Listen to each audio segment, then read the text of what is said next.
সূরাতুল আল ইমরান, বলেন কোন সূরা? সূরাতুল আল ইমরানের ২৬ এবং ২৭ নম্বর আয়াত থেকে কথা শুনবো ইনশাআল্লাহ। পড়েন আউযু বিল্লাহি মিনাশ শাইতানির রাজীম, বিসমিল্লাহির রহমানির রহিম। কুলিল্লাহুম্মা মালিকাল মুলকি তু'তিল মুলকা মান তাশা ওয়া তানজি'ুল মুলকা মিম্মান তাশা ওয়া তু'ইজ্জু মান তাশা ওয়া তুযিল্লু মান তাশা বিয়াদিকাল খায়র ইন্নাকা আলা কুল্লি শাইইন কাদির। আল্লাহ রাব্বুল আলামিন তার নবীকে বলতেছে, কুল, নবী আপনি বলেন, আল্লাহুম্মা মালিকাল মুলক, আয় আল্লাহ আপনিই তো রাজত্বের মালিক। একটু মনোযোগ দেন, অথবা কথাটা বুঝবেন না। একটা হলো নবী তো আল্লাহকে বলতে, আল্লাহ তো নবীকে বলতে পারতেন, কুল, নবী আপনি বলেন আল্লাহু মালিকাল মুলক, আল্লাহ তো তিনি যিনি রাজত্বের মালিক। কিন্তু আল্লাহ এভাবে বলে নাই, আল্লাহ বলতেছে কুল, নবী আপনি বলেন আল্লাহুম্মা মালিকাল মুলক, আয় আল্লাহ আপনিই তো রাজত্বের মালিক। একটা হলো নবী আপনি বলেন আল্লাহ রাজত্বের মালিক, আর একটা হলো নবী আপনি বলেন আল্লাহ গো আপনিই তো রাজত্বের মালিক। এই দুইটা কথার মধ্যে আকাশ পাতাল ব্যবধান আছে না নাই? একটা হলো নবী আপনি বলেন আল্লাহই তো রাজত্বের মালিক, সহজ কথা, কিন্তু না, আল্লাহ এভাবে বলে নাই। আল্লাহ বলতেছে কুল, নবী আপনি বলেন আল্লাহুম্মা মালিকাল মুলক, আয় আল্লাহ আপনিই তো রাজত্বের মালিক। এই পৃথিবীতে ভরিতে ভরিতে স্বর্ণ অলংকার আছে না নাই? বুখারীর হাদিসে আল্লাহ রাসূল বলছেন, পৃথিবীর সম্পদ বাড়েও না কমেও না, পৃথিবীর সম্পদ সমান থাকে, মাঝখান থেকে হাত বদল হয়, হাত বদল হওয়ার পরে যার হাতে যায় সে গোমরা হয়ে যায়। এ কথা সত্য না মিথ্যা? আচ্ছা, পৃথিবীর সম্পদ কি বাড়ে? আসতে কইছেন, পৃথিবীর সম্পদ কি বাড়ে? পৃথিবীর ওজন কি বাড়ে? এটা যেখানে আছে এক তোলাও বাড়বে না কমবে না, যা আছে তাই আছে। এই পৃথিবী যদি 100 কথার কথা বলি, 1,00,000 টন স্বর্ণ যদি থাকে, কথার কথা বললাম, এরপরে আর 1 তোলা স্বর্ণ বাড়ার কোনো সম্ভাবনা নাই। শুধু স্বর্ণগুলা টুকরা টুকরা হয়ে হাত বদল হয়, কিন্তু যারা মালিক হয় তারা চিরদিন থাকার কোনো সুযোগ নাই। এই স্বর্ণ অলংকার রাইখা দিয়া যাওয়া লাগে কার কাছে? कैसे कैसे ताजेदारे रानिया शहजादिया, कैसे कैसे ताजेदारे रानिया शहजादिया, तन बदन सब गल गई है शक्ल सूरत क्या हुई। কবি বলতেছেন, কত অহংকারী রানীদেরকে, যাদের অলংকারের ঝনঝনিতে দুনিয়া কাঁপত, যাদের কেশ নাড়া দিলে সারা এলাকা সুগন্ধে গন্ধিত হয়ে যেত, এই ধরনের রানীদেরকে অলংকার সহ মাটিতে দাফন করা হয়েছে। কবরটা খুলে দেখো, একটা হাড্ডিও খুঁজে পাওয়া যাবে না। কথা ঠিক কিনা? তাহলে পৃথিবীর সম্পদ বাড়েও না কমেও না, হাত বদল হয়। বলেন কি বদল হয়? হাত বদল হয়। তাহলে বলতেছিলাম রাজত্বের মালিকানা কার? নবী তখন প্রেসিডেন্ট। আল্লাহ বলতেছে আল্লাহুম্মা মালিকাল মুলক, নবী গো আপনি বলেন আয় আল্লাহ আপনিই তো রাজত্বের মালিক। তুতিল মুলকা মান তাশা, আপনি যাকে খুশি তাকে রাজত্ব দেন। ওয়া তানজিউল মুলকা মিম্মান তাশা, আপনি যাকে চান তার থেকে রাজত্ব ফিরাইয়া ছিনাইয়া নিয়ে যান। তাহলে বলেন তো রাজত্বের মালিকানা কার? এই পৃথিবীতে 2 ধরনের লোককে আল্লাহ রাজত্ব দিয়েছে। মনোযোগ আছে? কয় ধরনের? এক ধরনের লোক হলো আল্লাহ নবীদেরকে রাজত্ব দিয়েছে। নবীরা রাজত্ব পাওয়ার পর আল্লাহর আইন দিয়া দেশ চালাইছে, আল্লাহর কাছে মাথা নত করছে, আল্লাহকে রাজত্বের মালিকানায় রাখছে। ফেরাউন নমরুদদেরকে পক্ষান্তরে রাজত্ব দিয়েছে। ফেরাউন নমরুদ সহ যত স্বৈর শাসককে আল্লাহ রাজত্ব দেয়, তারা তখন আল্লাহর কথা ভুলে যায়, নিজের রাজত্বের সময়টাকে বাড়াবার জন্য হাজারো চেষ্টা করে, মানুষ হত্যা করে। এমন সরকার পৃথিবীতে আছে না না? কয় ধরনের লোককে আল্লাহ ক্ষমতা দিছে? এক হলো নবী, তাদেরকেও আল্লাহ রাষ্ট্র ক্ষমতা দিয়েছেন, কিন্তু তারা ক্ষমতা পাওয়ার পরে মাথা নত করছে কার কাছে?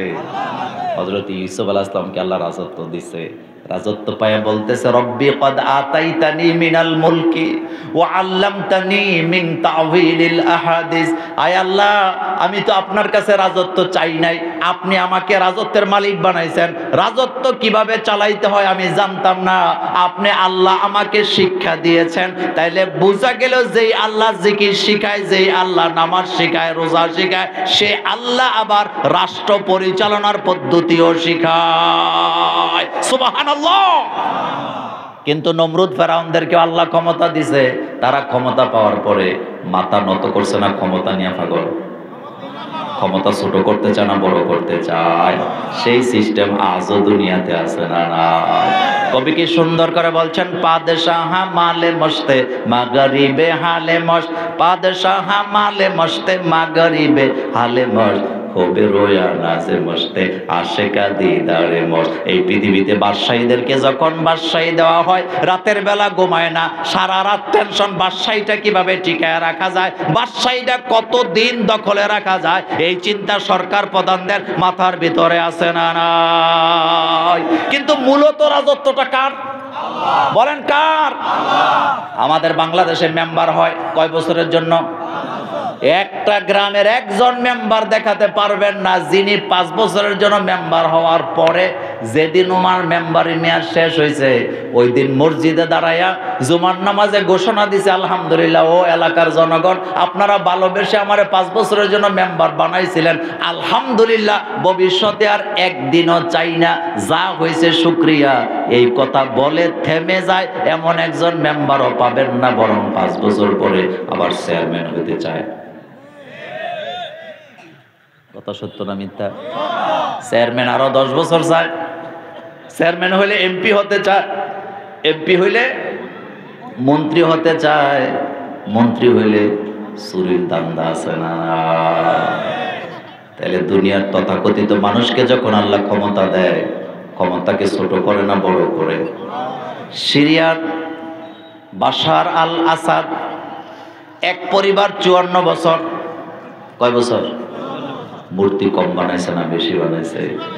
কিন্তু যেদিন আল্লাহ নামায় দিয়েছে, কি করুণ অবস্থা, যেদিন সে চলে যায়, সন্ধ্যা রাতের খাবার ডিনার করার জন্য 22 রকমের খাবার রান্না করছে।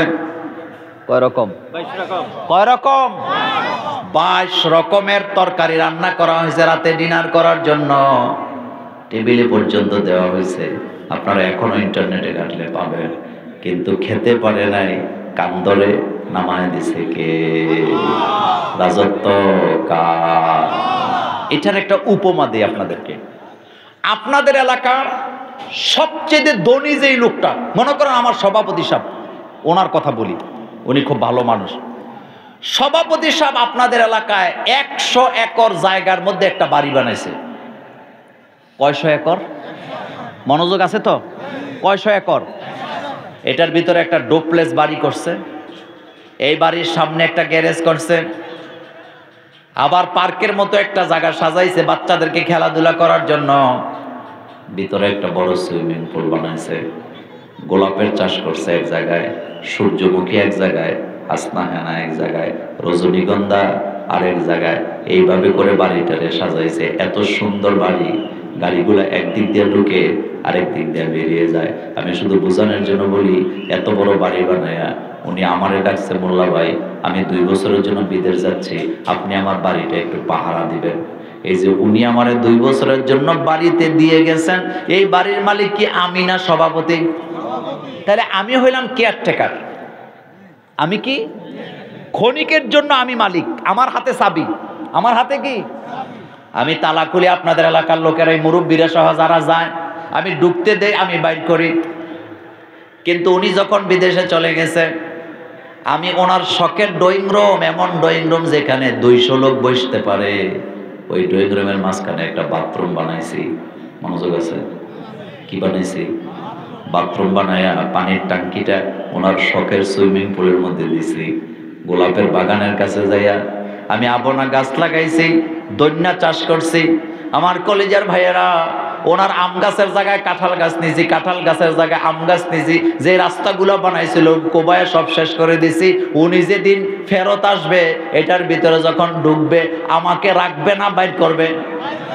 কথা কয় না? ইজ্জত দিয়া না বেজ্জতি কইরা? শুধু বেজ্জতি করবে, বলবে তোমারে বিশ্বাস করে বাড়িতে পাহারা দেওয়ার জন্য বানাইছিলে, লাখ লাখ রেখে গেলাম, এই কাজ কেন করলাম? আমার কথাটা একটু বুঝেন, এই পৃথিবীর রাজত্ব কার?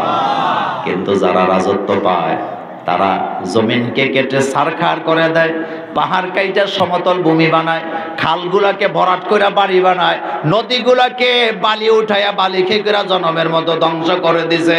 আমার কলিজার ভাইয়েরা, নিরপরাধ মানুষকে ফাঁসি দেয়, অপরাধীকে ছেড়ে দেয়। এদেরকে যখন আল্লাহ নামায়া দেয়, লাঞ্ছিত অপমানিত করার দরকার আছে না? না। যহারাল ফাসাদু ফিল বাররি ওয়াল বাহরি বিমা কাসাবাত আইদিন নাস। আল্লাহ বলেন এই জমিনটাকে আমি এত সুন্দর করে মানুষের বসবাসের উপযোগী করে বানাইলাম, কিন্তু এই জমিনটাকে বড় লোকেরা নষ্ট করে।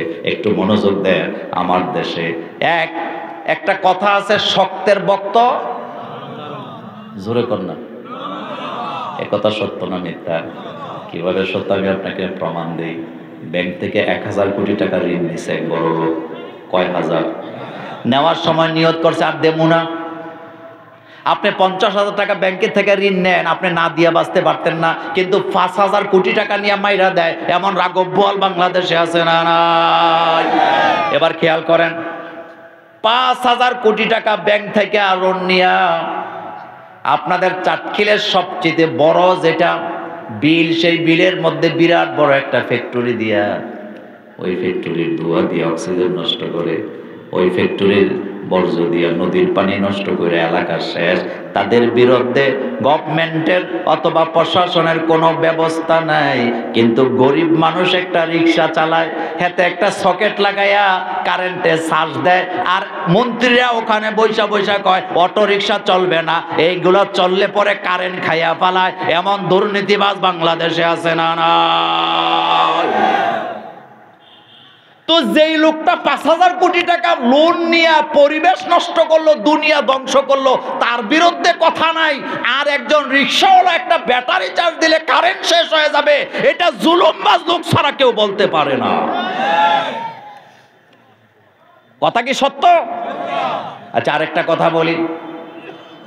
গ্রামে গ্রামে অল্প পয়সায় মুয়াজ্জিনি করে এমন মুয়াজ্জিন আছে না? নাই। আজ পর্যন্ত আপনি খবর নিলে দেখবেন গরিব মানুষ মুয়াজ্জিনি করে খায়, ঢাকা যাওয়ার মতো ভাড়ার টাকা তার কাছে নাই। এই ভালো মানুষগুলোকে সরকার টাকা দিয়া হজে পাঠায় না, কিন্তু দুর্নীতিবাজ আমলা কামলা মেথর, তাদের আমলা কামলাগুলা যেগুলা বড় বড় ডাক্তার, বড় বড় ইঞ্জিনিয়ার, দুর্নীতিবাজ, তাদেরকে সরকারি টাকা দিয়া হজে পাঠায়। টাকা থাকার পরেও এরকমের ঘটনা বাংলাদেশে আছে না? নাই। আচ্ছা, আপনাদের বিবেক কি বলে? হজে কি যে বেটায় আমলা কামলা কলমের খোঁচা দিয়া কোটি কোটি টাকা দুর্নীতি করে খায়, তারে সরকারি টাকা দিয়ে হজে পাঠানোর দরকার, না চাটখিলের একজন মুয়াজ্জিন 2000 টাকা বেতনে চাকরি করে আল্লাহওয়ালা, তাকে হজে পাঠাবার দরকার আছে না? নাই। কিন্তু পাঠাইছে কারে? বলেন কাকে? আপনি কমলাপুর রেল স্টেশনে যায় দেখেন, হাজার হাজার ছেলে মেয়ে পাবেন যাদের আব্বা নাই, আম্মা নাই, বাড়ি নাই, ঘর নাই, থাকার জায়গা নাই। তাদের জন্য রাজুকের পক্ষ থেকে কোনো ফ্ল্যাট নাই, প্লট নাই বরাদ্দ, কিন্তু বড় বড় আমলা কামলা চোর বাটপারের জন্য রাজুকের প্লট আছে না? তার মানে বোঝা গেল আমরা তেলের মাথায়, জোরে কর না, কিসের মাথায়? এই জুলুমগুলো আমাদের দেশে আছে না? নাই। এই জুলুম থেকে যদি বের হতে চান, রাজত্বের মালিকানায় দিতে হবে কাকে? জমিন কার? আইন চলা দরকার কার? এই কথাটা নবীকে দিয়ে আল্লাহ বলাচ্ছেন, কুল আল্লাহুম্মা মালিকাল মুলক। নবী গো, আপনি বলেন, আয় আল্লাহ, আপনিই তো রাজত্বের মালিক, আমি তো কেয়ারটেকার, মাত্র পাহারাদার হয়েছে। আমি যেহেতু কেয়ারটেকার, আপনার রাজ্যের মধ্যে জুলুম করার কোনো অধিকার আমার, বলেন, আমার নাই। কারণ রাজত্ব তো আপনার। হযরত সুলাইমান আলাইহিস সালামকে আল্লাহ রাজত্ব দিছে, কিন্তু সুলাইমান আলাইহিস সালাম আইন মানে কার? পাশাপাশি বিলকিসরে আল্লাহ রাজত্ব দিছে। বিলকিস অহংকারী, সূর্য পূজা করে, মনে যা চায় তা আইন করে। অহংকার আছে না না? এগুলা গল্প না কোরআন? হযরতে সুলাইমান আলাইহিস সালাম মিটিং ডাকালেন। সুলাইমান আলাইহিস সালাম তিনি গোলামি করে কার? আল্লাহ। বিরাট মিটিং ডাকালেন। ওই মিটিং এর মধ্যে শুধু মানব জাতি আসলে হবে না, পশু পাখিরা পর্যন্ত আসতে হবে। সবাই সময় মতো হাজির। একজন সময় মতো আসতে পারেন নাই, হুদহুদ। হযরতে সুলাইমান আলাইহিস সালাম যখন হাজিরা নিচ্ছিলেন, একজন বললেন হুদহুদ পাখি এখনো উপস্থিত হয় নাই।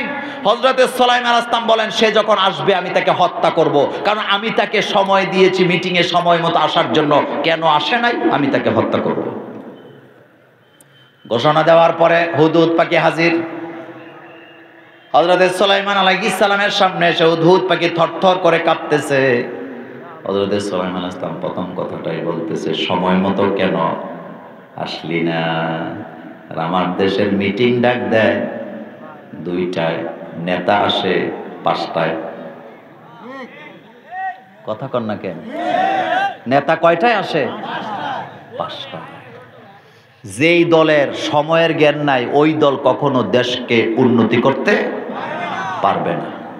সে ওয়াজ আজকে করব না। শোনেন, এখন হুদহুদ পাখি দেখলেন সুলাইমান আলাইহিস সালাম রাগান্বিত হয়ে আছে। তিনি বসা থেকে দাঁড়ালেন, বললেন আমি তোকে হত্যা করব।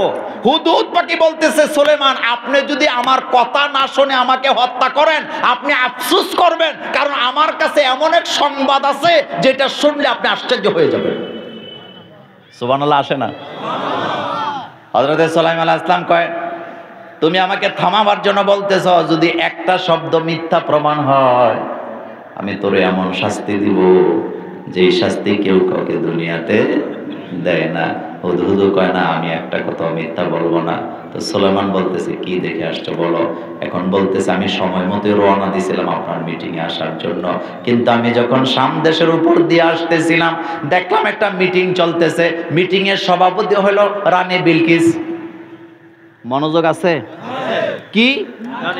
এবার হুদহুদ পাখি বর্ণনা দিছে, আহ কি তার সিংহাসন, কি তার সিংহাসন, কি তার অলংকারের ঝনঝনানি, কি তার মুকুট। মনোযোগ আছে তো? কি তার কেশ, কি তার পাওয়ার, কি তার তাকানো, কি তার চোখ রাঙ্গানি, কি তার কলমের দাগ। সে যখন চোখ রাঙ্গানি দেয়, তার সেনাপ্রধানেরাও তার সামনে কথা বলার সাহস পায় না। আমি দেখলাম ওই মহিলাটা সূর্য পূজা করে। কি পূজা? হযরতে সুলাইমান আলাইহিস সালাম এই কথা শোনার সাথে সাথে বললেন, কাগজ কলম দাও। একজন শাসক তিনি যদি আল্লাহওয়ালা হয়, তার পার্শ্ববর্তী দেশের শাসক যদি মুশরিক হয়, ওই শাসকের উপরে ওয়াজিব হলো তার পার্শ্ববর্তী শাসককে দ্বীনের দাওয়াত দেওয়া, তাওহীদের দাওয়াত দেওয়া। সে আমলটাই সুলাইমান আলাইহিস সালাম করলেন। আর আমার 54 বছরে বাংলাদেশে এমন একজন রাষ্ট্রপ্রধান পাইলাম না যিনি পার্শ্ববর্তী দেশের রাষ্ট্রপ্রধানকে ইসলামের দাওয়াত দিতে পারে। এটা যদি করতে হয়, ইসলামপন্থীদেরকে ক্ষমতায় যাওয়ার দরকার আছে না? না, আমি কি গল্প বলতেছি না কোরআন শোনাচ্ছি? হযরতে সুলাইমান আলাইহিস সালাম হাতে যে কাগজ কলম নিলেন, এটা কি প্রেমের চিঠি ছিল না তাওহীদের চিঠি? তাওহীদের চিঠি। তিনি লিখছেন, ওয়া ইন্নাহু মিন সুলাইমান, এটা তো সুলাইমানের পক্ষ থেকে। সুবহানাল্লাহ। এবার চিঠির শুরুতে বিসমিল্লাহ আছে না নাই? আছে। আস্তে কয়, আছে না নাই? এবার চিঠি লেখা হুদহুদকে দায়িত্ব দিছে, যা চিঠি পৌঁছায় দিবি। চিঠি নিয়ে যাচ্ছে। এবার যাইয়া রানী বিলকিসের হাতে চিঠি দিছে। ওইটা আমার বলার উদ্দেশ্য নয়, আমি শুধু বুঝাইতে চাইলাম, একজন শাসক সূর্য পূজা করে, আল্লাহরে মানে না। আরেকজন শাসক নবী, তিনি আল্লাহরে মানে। যখন শুনছে পার্শ্ববর্তী দেশের শাসকটা মুশরিক, তিনি তাওহীদের দাওয়াত দিয়া জানায়া দিছে, আল্লাহ ছাড়া তো কাউকে গোলামি করা যায় না, আল্লাহ ছাড়া কারো আইনও মানা যায় না। তবে একটা সুখবর খুব ভালো লাগছে, যদিও আমাদের বর্তমান রাষ্ট্রপ্রধান তিনি একেবারে আল্লাহর ওলি অথবা তিনি পাক্কা আলেম, আমি সেটাও বলি নাই, কিন্তু জামে আজহারে যায় তিনি যে বক্তব্যটা দিছে, ওই বক্তব্য আমাদের হৃদয় ঠান্ডা করে দিয়েছে। একজন মুসলিম শাসকের বক্তব্য এমনই হওয়ার দরকার আছে না? না। আপনাদের মনে আছে পাকিস্তানের ইমরান খান, নাম শুনছেন? কথা কন না। কলিজা ছোট না বড়? জাতিসংঘের অধিবেশনে যখন বক্তৃতা দিচ্ছিলেন, সে যখন কোরআনের আয়াতগুলো বলতেছিল, সে যখন হাদিসের ইবারতগুলো বলতেছিল, আমরা বুঝে গেছি এটাই একজন মুসলমান শাসকের চরিত্র হওয়া দরকার। বাংলাদেশের একজন মেয়ে, নাম তার আয়াত ফাতিহা, নাম শুনছেন? ফাতিহা আয়াত, বলেন নাম কি? পৃথিবীর ইতিহাসে, জাতিসংঘের ইতিহাসে মুসলিম নাবালিকা বাচ্চা জাতিসংঘে যে সে বক্তৃতা দিতে পারে না, এত সোজা না। তাকে অনেকগুলো ইন্টারভিউ দিয়ে সেখানে যেতে হয়। সেই মেয়ে একমাত্র পৃথিবীর মুসলিম মেয়ে, নাবালিকা মেয়ে, যে জাতিসংঘের অধিবেশনে বসে কোরআনের আয়াত তেলাওয়াত করে বক্তৃতা দিয়েছে। আমরা দোয়া করি আল্লাহ যেন তাকে দেশের খেদমতের জন্য কবুল করেন। সে ইন্টারভিউতে বলেছেন, আমি মুসলিম, আমাকে জাতিসংঘে নয়, আমাকে যেখানে দাঁড়া করানো হবে আমার বক্তব্য, আমার ভাষা, আমার প্রেজেন্টেশন প্রমাণ করতে হবে আমি একজন মুসলমান। আমাদের বাংলাদেশে একটা কথা আছে, ডেকি স্বর্গে গেলেও, বলেন স্বর্গে গেলেও বাড়াবা। এই জন্য রাষ্ট্রপ্রধান যদি আল্লাহওয়ালা হয়, তিনি মানুষকে আল্লাহর পথে দাওয়াত দেয়। হযরতে জাকির নায়েক একজন ডাক্তার মানুষ, কিন্তু তার দাওয়াত সারা দুনিয়াতে আছে না নাই? গতকালকে গাড়ির মধ্যে জাকির নায়েকের একটা বক্তব্য শুনতেছিলাম, কি চমৎকার কথা। জাকির নায়েক বলেন, ও যুবকেরা, সফলতা চাও, কোটি কোটি টাকার মালিক হতে চাও, কোটি টাকায় তোমাকে শান্তি দিতে পারবে না।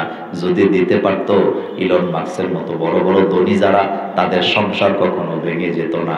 আশ্চর্য হবেন আপনারা, বর্তমান পৃথিবীতে যে সেরা 10 জন ধনী আছে, শুধু বাংলাদেশ না, আপনাদের সাতকিল না, সারা পৃথিবীতে শ্রেষ্ঠ যেই 10 জন ধনী ব্যক্তি আছে, এই 10 জনের ভিতরে অলরেডি 8 জনের তালাক হয়েছে। যুবকরা কথা কয় না? কয়জন? কয়জন? একটু খেয়াল করেন, পৃথিবীর শ্রেষ্ঠ ধনী 10 জন, সোজা কথা নয়, তাদের মধ্যে কয়জনের তালাক হয়েছে? তো টাকায় কি শান্তি দিতে পারে? টাকা কি সংখ্যা টিকায়? তোর হুন্ডা দেখিয়া যে ফেম করছে, আসলে তোরে ভালোবাসি না, তোর হুন্ডা দেখিয়া আইফোনের আশা কইরা তুই হ্যাপি বার্থডে কই আইফোন দিবি, এই জন্য তোরে ভালোবাসছ। কথা ঠিক কি না? এই ধরনের ভালোবাসা আমাদের কোনো দরকার নেই। কথা বুঝাচ্ছিলাম, রাজত্ব কার? একজন রাষ্ট্রপ্রধান যখন আল্লাহওয়ালা হয়, মাথা নত করে কার কাছে? এই কথাটাই নবীকে আল্লাহ বলছেন, কুলিল্লাহুম্মা মালিকাল মুলক। নবীকে আপনি বলেন, আল্লাহুম্মা মালিকাল মুলক, আয় আল্লাহ আপনিই তো রাজত্বের মালিক। তুতিল মুলকা মান তাশা, আল্লাহ আপনি যাকে খুশি তাকে রাজত্ব দান করেন। ওয়া তানজিউল মুলকা মিম্মান তাশা, আপনি যাকে খুশি তাকে কান ধরে রাজত্ব থেকে নামায়াও দেন। তবে মজার কথা বলে, আল্লাহ নবীদেরকে রাজত্ব দিয়া কোনোদিনও নামায়া দেয় নাই, কারণ নবীরা মাথা নত করে কার কাছে? আর যারা নামতে চায় নাই, ফেরাউন নমরুদদেরকে লাঞ্ছিত অপমানিত করে ক্ষমতা থেকে নামায়া দিছে কে? তাহলে ক্ষমতা কার? আর যারা বাহাদুরি করে তারা হলো কেয়ারটেকার। বলেন তারা কি? চিরস্থায়ী ক্ষমতার মালিক একমাত্র কে? কুল্লু মান আলাইহা ফান ওয়া ইয়াবকা ওয়াজহু রাব্বিকা যুল জালালি ওয়াল ইকরাম। আল্লাহ বলেন, এই দুনিয়ায় যা আছে সবকিছু ধ্বংস হয়ে যাবে, বাকি থাকবেন যিনি, তিনি কে? তিনি হলেন লা ইলাহা ইল্লাল্লাহ, লা ইলাহা ইল্লাল্লাহ, লা ইলাহা লা ইলাহা ইল্লাল্লাহ মুহাম্মাদুর রাসূলুল্লাহ সাল্লাল্লাহু আলাইহি ওয়াসাল্লাম। তাহলে রাজত্ব কার? মাথাটা নত করার দরকার কার কাছে? সেজদা দিবেন কাকে? কিছু চাইলে চাইবেন কার কাছে? আল্লাহ ছাড়া কারো কাছে হাত পাতা যাবে না। রাজত্বের মালিক যারা, তারা নবীদেরকে ছাড়া যাদেরকে আল্লাহ রাজত্ব দিয়েছে সবাই মানুষের উপর অত্যাচার করেছে। করছে কিনা? নমরুদে অত্যাচার করছে না? ফেরাউন করে নাই? তারা নিজের ক্ষমতাটাকে লম্বা করার জন্য যা যা করার সব তারা করছে, কিন্তু সময় মতো কান ধরে নামায় দিছে কে? 1 সেকেন্ডও বেশি থাকতে দেন